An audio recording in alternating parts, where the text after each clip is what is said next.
The air in the Tactical Operations Center talk was a toxic cocktail of stale coffee, sweat, and palpable dread. It clung to the skin like a damp shroud, a physical manifestation of the impossible situation unfolding on the holographic map that dominated the Room S center. On that map, deep within the jagged, unforgiving teeth of the Hindu Kush, two red icons blinked with agonizing consistency. They represented the Calcines Nomad 1 and Nomad 2, two Air Force reconnaissance specialists, Captains Miller and Chun, whose surveillance drone had been swatted from the sky by a lucky shot. Now, they were captives, held in a fortified cave system by a well-armed insurgent group known for its brutality. Commander Abe Jackson stood before the map, his face a granite mask of exhaustion. His broad shoulders, usually a symbol of unshakable authority, seemed to carry the weight of the two captured airmen. "The window is closing. People," he growled, his voice a low rumble that cut through the low hum of electronics. "Intel confirms enemy reinforcements are en route. We have less than 18 hours to get our boys out before that entire valley is locked down, tighter than a drum." The men gathered around him were the best of the best. TR-4's S-24th Special Tactics Squadron, the elite Parascuman, or PJs, known as the Guardian Angels. These were men who willingly descended into hell to bring others back. But tonight, their wings were clipped. Their lead combat pilot, the legendary Lieutenant Colonel Razor Callahan, was currently laid up in a hospital bed in Bagram, a shattered leg and 3 cracked ribs. Testament to a hard landing during a training exercise gone wrong. He was their ace, the man who could make an HH-60W Jolly Green to dance on the head of a pin. Without him, the PJs were stranded. "I've been on the horn with every Joint Ops command in the theater," Jackson continued, pinching the bridge of his nose. "The 160th SOAR is tied up on the border. DVGRU's birds are tasked, and Delta's assets are halfway across the country. There are no pilots available with the clearance, the experience, and the nerve to fly this profile. Every door has been slammed in my face. Master Sergeant Cole Judge Riggins, the lead PJ, and a man whose square jaw and steady eyes had stared down death more times than he could count, slammed a fist softly on the console beside him. "So that's it. We just leave them, sir." "We let the clock run out." The question was laced with a frustration so raw it was almost insubordination. He looked at his team men with whom he had bled, and Fortin saw his own despair mirrored in their eyes. The silence that followed was heavier than any explosion. It was the sound of hope dying, of failure settling into the very foundation of the room. Amidst this maelstrom of rising tension, one individual remained a placid island of calm. Warrant Officer Maya Singh, a signals intelligence analyst, sat at her station, slightly apart from the main group. Her workspace was a picture of meticulous order, a stark contrast to the controlled chaos around her. Data streams scrolled across her multiple monitors, and her fingers moved across the keyboard with a quiet, practiced efficiency. Two, the battle-hardened operators in the room. She was Oracle, an unassuming background presence who translated the enemy's electronic whispers into actionable intelligence. Technical Sergeant Enrico Gadget Sanchez, the Team Scum specialist, threw his hands up in disgust. "There's no way in. The enemy has set up a layered air defense network. Stingers on the high ground, DSHK. Heavy machine guns covering the approaches. Flying a Jolly Green into that valley is a one-way trip." Judge Riggins traced a line on the holographic map with a grim expression. "He's right. The direct approach is a suicide run. The canyon routes are too narrow, too turbulent. Razor might have tried it, but no one else would be crazy enough." It was then that a soft, clear voice cut through the despair. "You're looking at the terrain as an obstacle," Maya said, not looking up from her screen. "You should be looking at it as a shield." Every head in the room turned. Maya stood and walked toward the holographic map, her movements deliberate and confident. She swiped a hand across the controls, and the 3D image zoomed in, the jagged peaks and deep ravines becoming a dizzying, claustrophobic landscape. "The insurgents are expecting a high-altitudo approach or a direct assault up the main valley. They've positioned their anti-air assets accordingly, creating interlocking fields of fire." She highlighted the enemy positions in red. "But," she continued, her finger tracing a new, impossibly tight path. They've neglected the mic. These narrow gorges and ravines, they create radar shadows, significant ones. She manipulated the projection, showing how a low-flying aircraft could use the canyon walls to mask its approach until the final moments. The turbulence and wind shear are extreme. Yes, but they are also predictable. A pilot who understands dynamic airflow could use the Venturi effect in these narrow passes to increase speed and reduce exposure time on approach. It's a high-risk, high-reward strategy, she concluded, finally looking up and meeting Judge's incredulous stare. It's a pilot's solution, not an analyst's problem. A stunned silence fell over the room again, but this time it wasn't one of despair. It was one of dawning, terrifying possibility. The hardened operators looked at the unassuming analysts and saw, for the first time, a glimmer of a viable plan, a pinprick of light in the crushing darkness. Commander Jackson's office was his sanctuary, but tonight it felt like a cage. He paced the floor, the frustration of his command boiling over. He had the best rescue team in the world, a clear objective, and a ticking clock. But cold and tea bridged the gap between here and there. He was a commander with no way to command the battlefield. He leaned over his desk, the weight of his helplessness threatening to crush him, when a soft knock came at his door. "Enter," he barked, not bothering to look up. Warrant Officer Maya Singh stepped inside, closing the door quietly behind her. She held a secure datapad in her hands. "Sir, you're out of options, and you're out of time." Jackson's head snapped up, his eyes flashing with anger. "I'm acutely aware of that, Warrant Officer. Unless you've magically found a pilot in your data streams, I don't have time for this." "I haven't found a pilot," Samaya said, her voice steady and calm, betraying no hint of insubordination. "I am the pilot." The statement hung in the air, so absurd that for a moment, Jackson thought he had misheard her. He stared at her, a Tiskiat slender woman who spent her days decrypting signals, and almost laughed. "This is no time for jokes, Singh." "I'm not joking, sir," she replied, placing the datapad on his desk. She tapped the screen, and a heavily redacted military file appeared. Jackson leaned forward, his eyes scanning the header. "SINGH, W2, USAF. His finger traced down the page, past the expected qualifications in signals intelligence and data analysis, until it hit a wall of black ink. Below it, a new section began. Secondary Most 18 X Special Operations Aviation. Call sign. Spectre. Aircraft qualification. H860W Jolly Green. To combat certified. Total flight hours, 2,473. Combat hours, 2,112.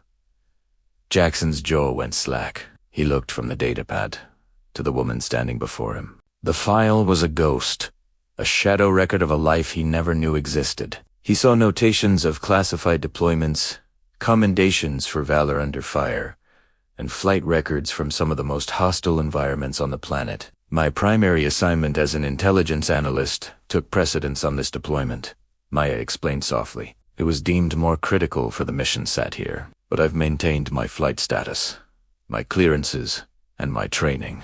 The paperwork is buried, sir, but it's all there." Stunned, Jackson sank into his chair, swiping through the file on the tablet. He saw flight paths that mirrored the very same high-risk terrain masking strategies she had just proposed in the talk.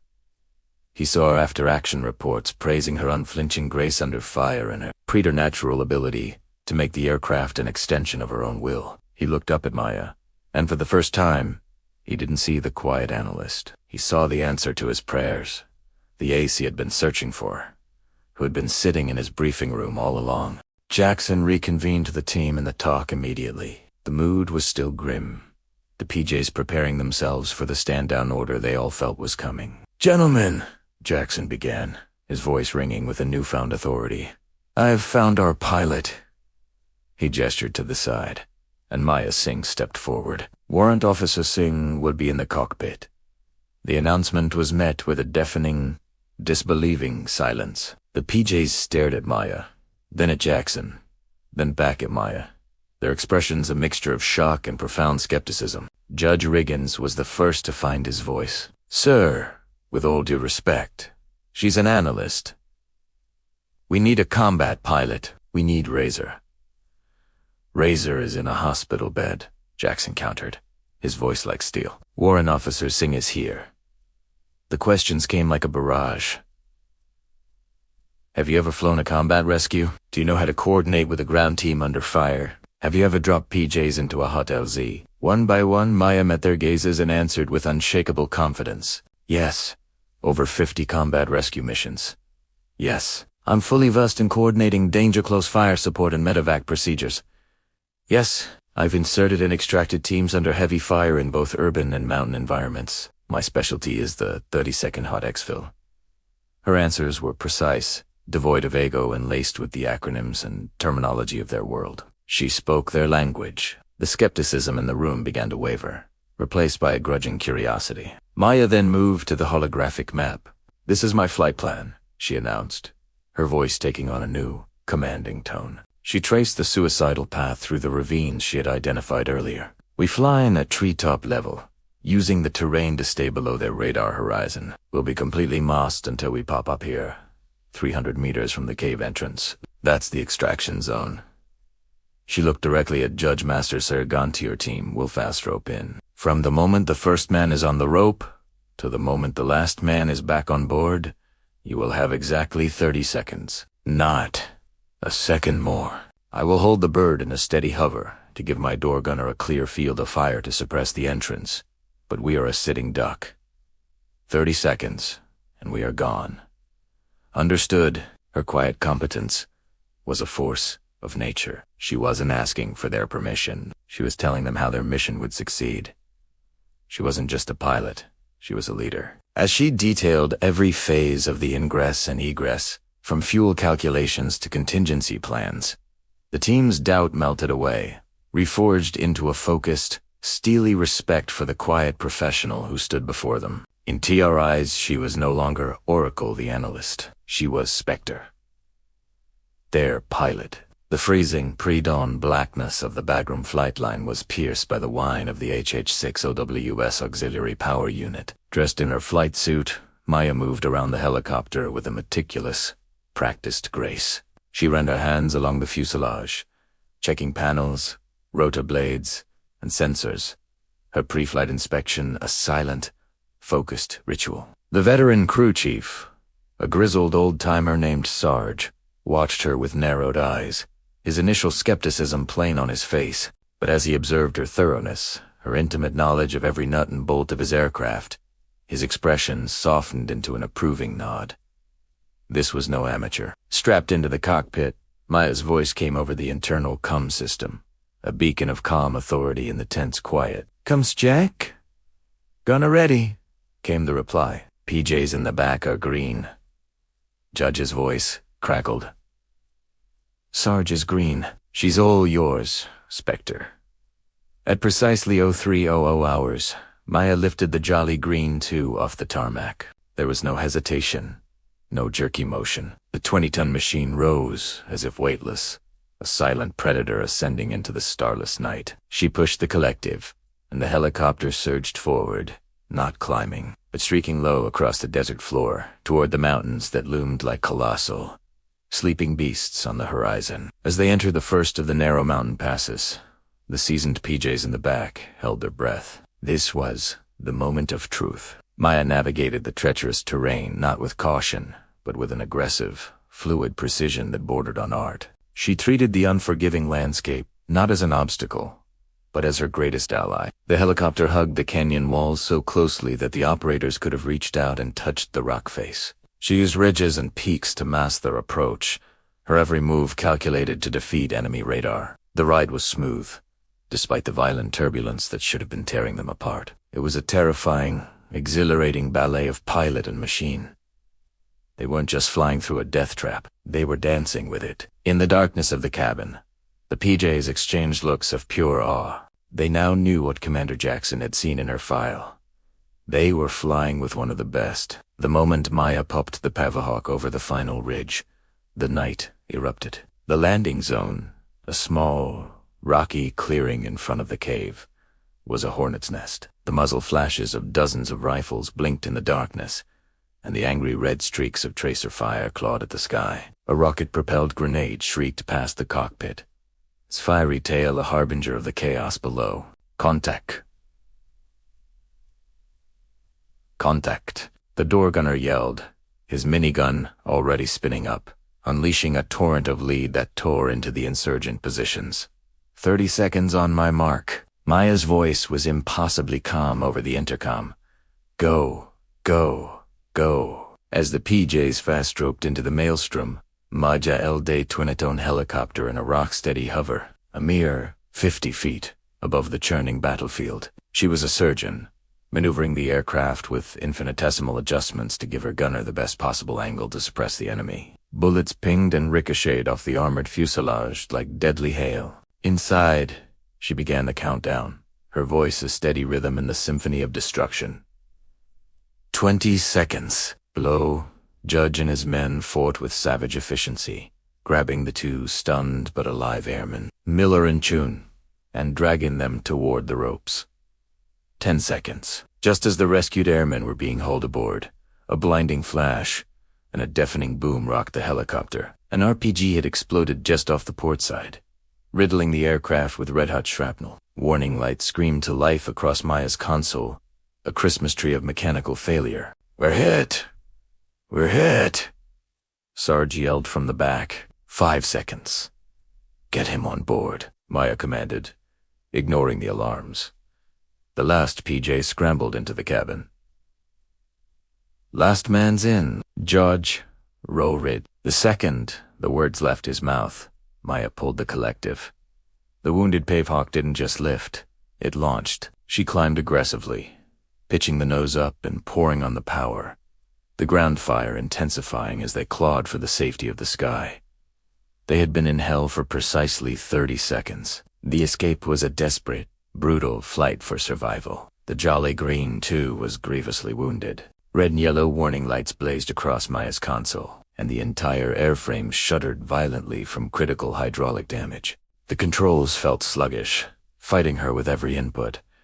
She was no longer dancing with the machine. She was wrestling with it, forcing it to obey her will through sheer determination. Status report, she commanded, her eyes scanning the instruments, her mind processing a dozen streams of failure data at once. Multiple hydraulic leaks. We're losing pressure. Fast, Sarge shouted over the intercom. The main rotor gearbox is screaming. As if on cue, a new, terrifying alarm blared through their headsets. Missile launch. Missile launch. 9 o'clock high, the co-pilot screamed. Maya's head snapped to the left. A streak of white smoke was corkscrewing toward them from a nearby ridge. A shoulder-fired surface-to-air missile. Without a second of hesitation, she shoved the cyclic stick hard right and dumped the collective, throwing the helicopter into a gut-wrenching dive, deploying countermeasures. She yelled. The Pavehawk broke hard, spitting flares as it plunged into a deep ravine. The missile, decoyed by the intense heat of the flares, streaked harmlessly overhead and detonated against the far canyon wall. The PJs in the back were slammed against their harnesses.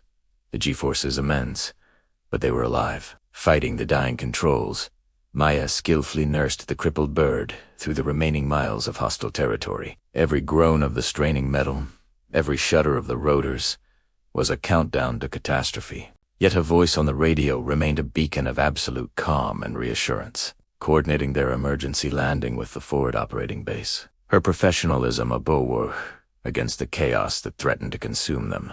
With sparks trailing from the damaged engine and the hydraulics screaming in protest, Maya brought the wounded helicopter down at the forward operating base. The landing wasn't just good, it was flawless. She set the crippled Pavehawk down on the tarmac as gently as if it were a routine training flight, the massive machine settling with a final, exhausted sigh. The moment the rotors spun down, medics swarmed the aircraft, rushing the two rescued airmen toward the field hospital. Commander Jackson was the first to the cockpit door. As Maya unstrapped herself, he simply looked at her, his face a mixture of awe and profound relief. That was, without a doubt, The finest piece of flying I have ever witnessed in my 30 years of service, Spectre. The rest of the team, including a humbled and deeply grateful Judge Riggins, gathered around. Their respect and gratitude were palpable. A silent, powerful tribute to the woman who had flown them into the valley of death and brought them all back. Later that evening, in the relative quiet of the mess hall, the tension finally broke. The team sat with Maya, sharing a meal, the easy camaraderie of shared survival, binding them together. Judge raised his cup of coffee. "To Spectre," he said, his voice thick with emotion. The team echoed his toast. Rico Gadget Sanchez grinned at Maya. "All right, Oracle. Spectre. Whatever we're calling you. What other secrets are you hiding? Are you secretly a master chef? A chess grandmaster?" Maya took a sip of her own coffee and grimaced slightly. A slow grin spread across her face. "Well," she confessed, "that claim I made last week about making the best coffee on this base, that was a complete and utter lie." The room erupted in a wave of deep, genuine laughter. It was the sound of barriers breaking, of respect earned, and of family forged in fire. In that moment, Maya Singh cemented her place, not just as their pilot, but as an indispensable, legendary member of their brotherhood. The story of Maya Spectre Singh is more than just a tale of combat. It's a powerful lesson about the hidden potential that exists within all of us, and within the people we see every day. How often do we label someone based on their job title or their quiet demeanor, never realizing the depths of skill and courage that lie just beneath the surface? Maya reminds us that competency, ISN, de always lose. True strength doesn't need to announce itself. It reveals itself when it is needed most. The advice we can draw from this is simple, yet profound. Never underestimate anyone, especially yourself. You may feel like an analyst in a room full of operators, but you possess a unique set of skills and experiences that are invaluable. Don't wait for someone else to discover your file. When the moment comes, have the courage to step forward and calmly state, "I am the pilot." Trust in your training, believe in your abilities, and be ready to show the world what you can do. I have to ask you, as you go about your week, who in your life might you be underestimating? Is there a quiet colleague, a reserved family member, or even a part of yourself that you've boxed into a single role? What incredible potential might you unlock simply by looking past the label and seeing the person? Thank you for joining me on this incredible journey. I wish you all a week filled with health, courage, and the wisdom to recognize the hero hiding in plain sight. If this story resonated with you, please consider subscribing to the channel for more content that inspires and empowers.